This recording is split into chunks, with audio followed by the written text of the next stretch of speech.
చంద్రబాబు మాట్లాడుతున్నారు. లైవ్ చూద్దాం. రాష్ట్ర హోంశాఖ మంత్రి అనిత గారు, డీజీపీ హరీష్ కుమార్ గుప్తా గారు, పత్తిపాడు ఎమ్మెల్యే రామాంజనేయులు గారు, సిఇఓ ఫోర్సైట్ ఏఐ సూర్య కొత్త గారు, ఐజీపీ శ్రీకాంత్ గారు, జిల్లా కలెక్టర్ నాగలక్ష్మి గారు, రాయపాటి శ్రీనివాసరావు గారు, ఈరోజు ఇక్కడికి వచ్చినప్పుడు ఘన స్వాగతం పలికినటువంటి సోదరి సోదరులందరికీ, ప్రత్యేకంగా పోలీస్ ఆఫీసర్లందరికీ, అదే మాదిరిగా చాలామంది ఎక్స్పర్ట్స్ నేషనల్ ఇంటర్నేషనల్ లెవెల్లో వచ్చారు. కానీ ఇక్కడ అందరికీ అర్థం కావాలి కాబట్టి నేను తెలుగులో మాట్లాడుతున్నాను. నేను మీతో అక్కడ ఇంటరాక్ట్ అయ్యాను. ఆ విధంగా వచ్చిన ఎక్స్పర్ట్స్ కూడా నమస్కారాలు. ఈరోజు పోలీస్ డిపార్ట్మెంట్ని మనస్ఫూర్తిగా అభినందిస్తున్నా. మామూలుగా పోలీసులంటే ట్రెడిషనల్ అప్రోచ్ చేసే నుంచి ఇప్పుడు టెక్నాలజీని ఏ విధంగా ఉపయోగించుకోవాలి అనే విషయంలో పోలీసులే చొరవ తీసుకొని ఒక మంచి కార్యక్రమాన్ని దేశంలో ఎక్కడా చెయ్యని విధంగా ఆంధ్రప్రదేశ్ పోలీసులు చేశారు. వాళ్ళ మనస్ఫూర్తిగా అభినందిస్తున్నా. It will go a long way. ఈరోజు మనం ఒక్కసారి చూస్తే ఎక్కడైతే లా అండ్ ఆర్డర్ బాగా ఉంటుందో,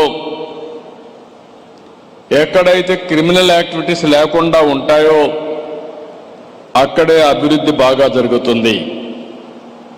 నేను ఎప్పుడు కూడా ప్రగాఢంగా నమ్ముతాను. నేను టెక్నాలజీ పైన ఎంత శ్రద్ధ పెట్టానో లా అండ్ ఆర్డర్ పైన కూడా, యాంటీ సోషల్ ఎలిమెంట్స్ పైన ఉక్కుపాదం పెట్టాను. ఎక్కడ ఎవరిని వదిలిపెట్టలేదు. నేను ఒకటే చెప్పేవాడిని, సిబిఎన్ సీఎంగా ఉన్నంత వరకు క్రిమినల్స్కి రాష్ట్రంలో చోటు లేదనేది నా ప్రగాఢమైన సందేశం. ఆ రోజు మీరు చూస్తే ఉమ్మడి రాష్ట్రంలో ఫ్యాక్షనిజం కానీ, రౌడీజం కానీ, నక్సలిజం కానీ, ఇంకో పక్క కమ్యూనల్ వైలెన్స్ కానీ, ఇంకో పక్క స్మగ్లర్లు కానీ, మాఫియా కానీ, అందరిని కూడా పూర్తిగా కంట్రోల్ చేశాం.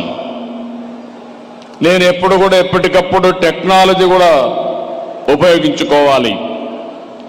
ఈరోజు మనందరూ ఇక్కడ ఉన్నారు. నేను హైదరాబాద్లో ఎవరు ఆలోచించినప్పుడు హైటెక్ సిటీ ఇన్ఫర్మేషన్ టెక్నాలజీ ఆలోచించాను. ఆ రోజు బిల్ క్లింటన్ వస్తే సైబరాబాద్ నగరాన్ని ఆ రోజే ఇనాగరేట్ చేశాం. వాజ్పేయి గారి దగ్గర హైటెక్ సిటీ ప్రారంభోత్సవం చేశాం. నేను 25 సంవత్సరాలు 30 సంవత్సరాల కంటే ముందు ప్రారంభించినటువంటి ఆ కార్యక్రమం ఇప్పుడే మిత్రుడు సూర్య గారు చెప్పారు, సూర్య కొత్త గారు చెప్పారు. వీళ్ళందరూ బెనిఫిషరీస్ ఆ కార్యక్రమం వల్ల. నేను గర్వపడుతున్నా. బ్రహ్మాండంగా ప్రపంచం మొత్తం రాణిస్తున్నారు. పవర్ ఆఫ్ టెక్నాలజీ మీరు ఒక్కసారి చూస్తే 25 సంవత్సరాల్లో ఈరోజు హైదరాబాద్ నగరం వల్ల, ఐటీ వల్ల, నాలెడ్జ్ ఎకానమీ వల్ల దేశంలో హైయెస్ట్ పర్ క్యాపిటా ఇన్కమ్కి చిరునామా తెలంగాణ. అదే మరి మోస్ట్ లివబుల్ కండిషన్స్ ఉండే సిటీ హైదరాబాద్ సిటీ.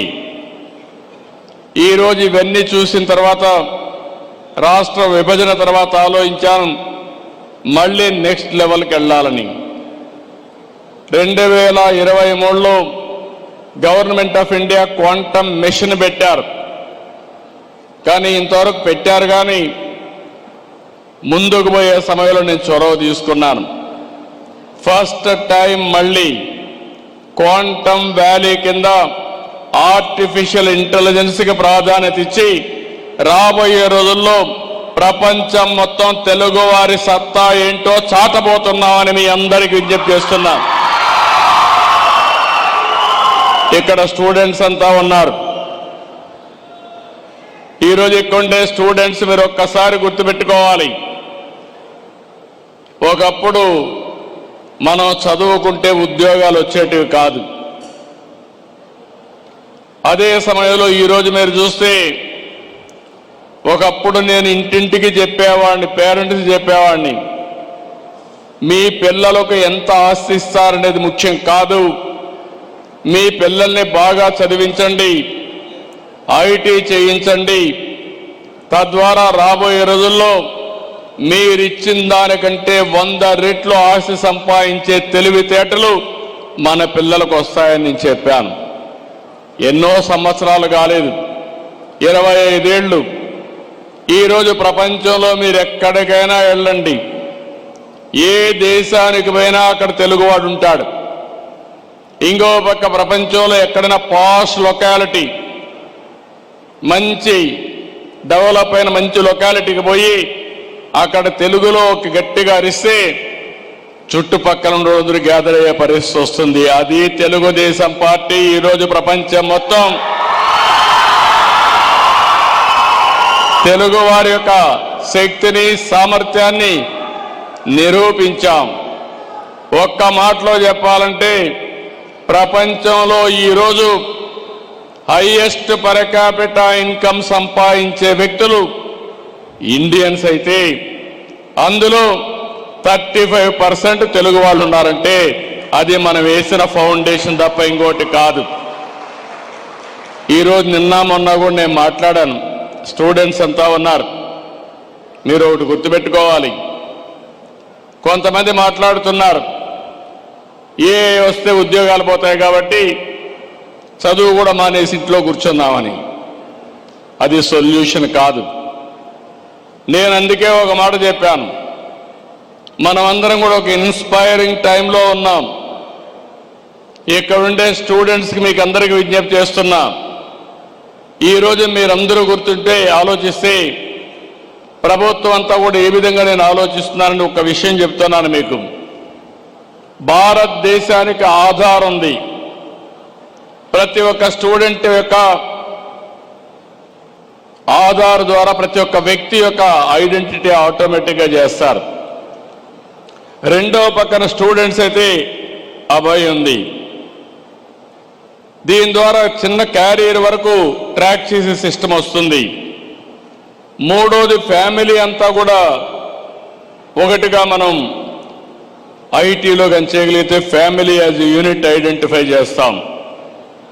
ఇది అయిన తర్వాత మీరు ఒకసారి చూస్తే ప్రతి ఒక్క ఇంట్లో ఉండే వాళ్ళ ఆ ఇల్లు కూడా జియో ట్యాగింగ్ చేస్తున్నాం.